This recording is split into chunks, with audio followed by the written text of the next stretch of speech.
promosi sehat kita bersama. Gitu. Apa kabarnya Bu Auni? Alhamdulillah. Jadi baik. ini bahasan kita sekarang agak Angker.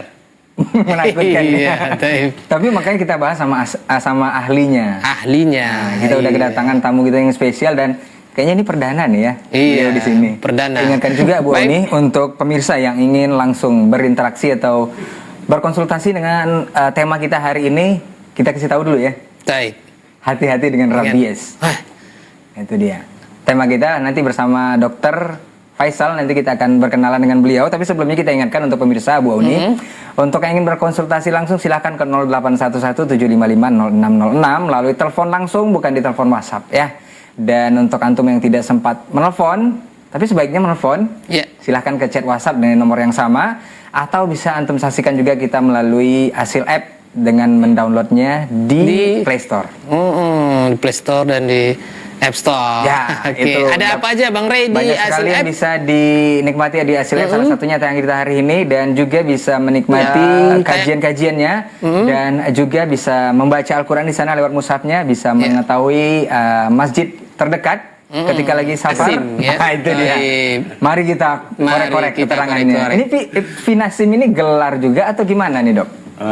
Ini gelar velo itu gelar tambahan sih, Ustaz. Jadi gelar tambahan yang diberikan ke Kena. Berarti kita bisa tangkap garis bawahi bahwa Dr. Faisal menganggap rabies ini Nanti perlu edukasi. kita klarifikasi kepada dokter. Yang pertama, mitos atau faktanya adalah rabies ini hanya menular lewat anjing. Ini mitos atau fakta, Dok?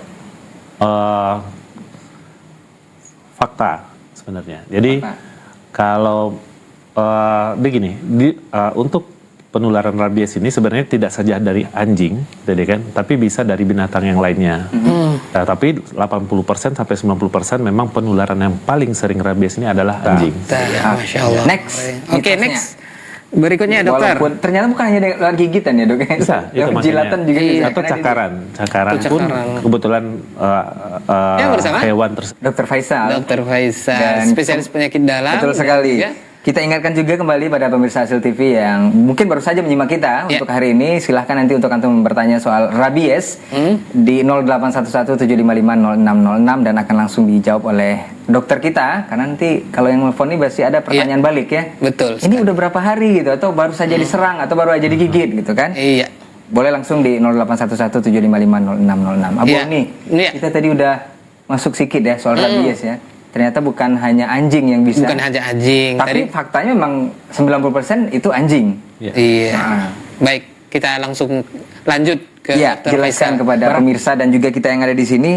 Ini secara sederhananya saja, ini apa penyakit rabies ini dan bagaimana virus ini bisa menyerang tubuh manusia ini atau Baik. menyerang tubuh kita, Dok? Baik, mari. Gimana dia bisa?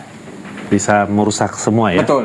Jadi Kalau misalnya ada yang ujuk-ujuk digigit misalnya kan, Iya. ada pertolongan pertama apa nih? Yang di awamnya dulu, Dok. Misalnya di masyarakat yang menemukan keluarganya digigit misalnya kan, ya, Ustaz. mungkin barangkali belum langsung dibawa ke dokter. Yang pertama kali kita lakukan ini apa biasanya, Dok? Baik, ya. Nah, ini yang paling penting yang harus kita berikan air mengalir dengan menggunakan sabun. Ada kategori air hangat atau apa? Enggak. Tidak, air mengalir Pokoknya saja. Pokoknya air mengalir selama Pokoknya dicuci 15 dengan menit. air mengalir dan Selama 15 menit. Nah, itu. Tentunya ini keluarga terdekat atau Betul. Atau Ya. bahkan dua gejala tadi Iya. Bu, ini yang paralitik sama furious tadi Ya. sama-sama bahayanya, Sama-sama bahaya, menyeramkan. iya, betul. Sama menyeramkan kan. Tapi alhamdulillah pemirsa Hasil TV dan kita semuanya. Silakan Ini- Bang Ray dulu. Baik. Izin, Dok, kita bacakan Ya, pertanyaan, Dok silakan. ya. Assalamualaikum, Dokter. Izin bertanya, Dok.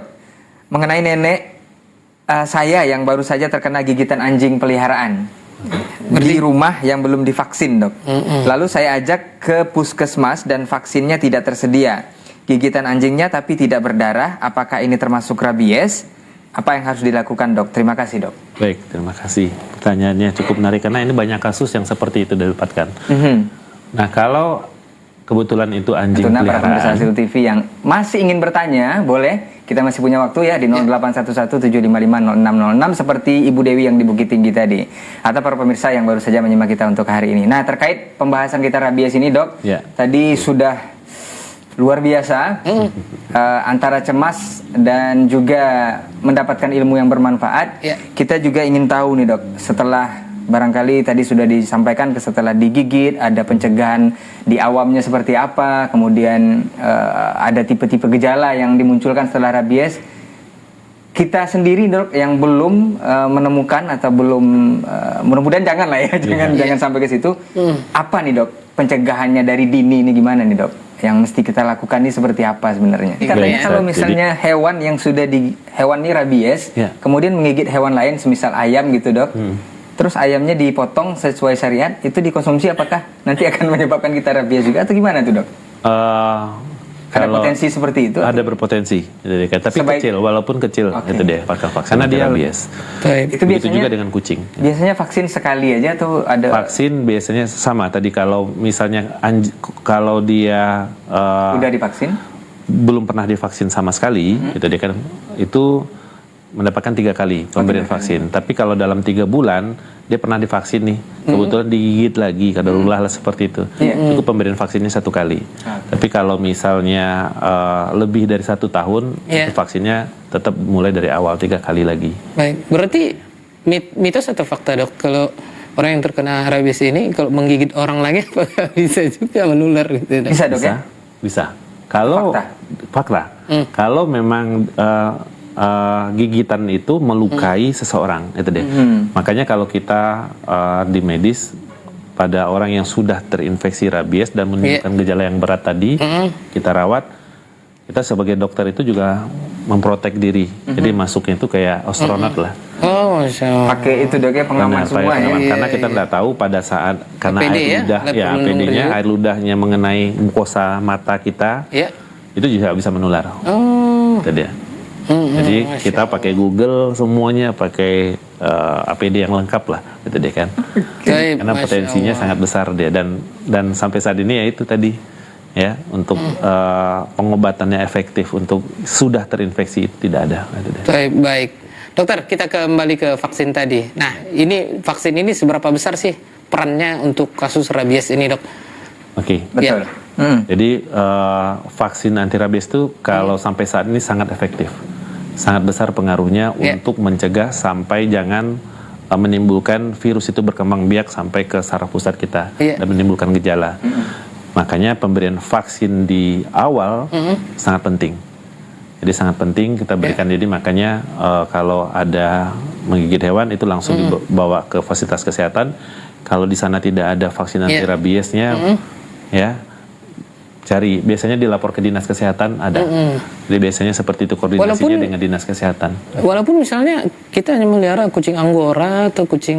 Nah, kalau Persia, untuk kucing yang tadi seperti yang tadi. Jadi kalau kita curigai itu sudah memang terinfeksi virus yang menunjukkan gejala yang tadi dia menggigit kemana-mana. Nah itu tuh kita berikan vaksin segera mungkin. Tapi kalau kucing peliharaan kita tidak menunjukkan gejala rabies, kebetulan dia menggigit kita, karena gemes, gemes gitu. Nah itu cukup dibersihkan, tidak langsung harus kita berikan vaksin anti rabies, bisa kita observasi namanya selama 14 hari. Nah, kalau memang tidak ada gejala, tidak perlu diberikan vaksin. Atau misalnya anjing liar, biasanya ditangkap dan ditangkap dibawa ke dinas peternakan, nanti diperiksa di sel otaknya apakah ada virus rabies atau tidak. Kalau terbukti ada virus rabies di anjing tersebut, walaupun tidak kita ragunya ada gejala apa tidak, biasanya kan ditangkap tuh anjingnya, tangkap, diperiksa ke dinas kesehatan, dinas peternakan, nanti diambil jaringan otaknya, diperiksa, ya kalau memang ada rabies segera kita berikan vaksin anti rabies pada orang yang digigit, itu dia. Tapi jarang ya kalau di Pekanbaru yang liar, hampir semuanya peliharaan ya dok ya. Betul, itu dia. Tapi tetap hati-hati saja, itu dia kan. Jadi penanganan yang pertama, pembersihan luka itu sangat penting, itu dia. Baik, pertanyaan berikutnya dok. Ini apakah mitos atau fakta? Masya Allah. Ini pertanyaan Anda pribadi mungkin dok ya. Nah, kita kan yang punya kebun nih, buah-buahan, matoa, rambutan dan yang sejenisnya. Itu kan ada sejenis hewan yang menggigit seperti kelelawar gitu dok. Nah itu kan dia sering, atau musang mungkin dok, yang suka makan mangga separuh itu kemudian jatuh gitu. Nah itu bagaimana dok? Baik. Dengan sisa ini atau semuanya akan terkena?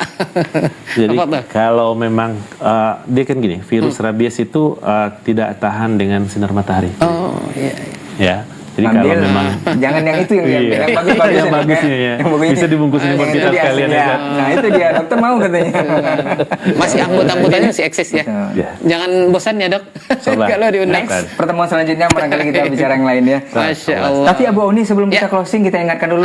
Ini ada acara kita nih Iya, di mau masjid. ikut di malam Ahad ini. Iya, Mau ikut betul ke taman sekali. nggak dok? Ini tamannya taman surga Taman ya. surga. Baik pemirsa LCL TV dimanapun.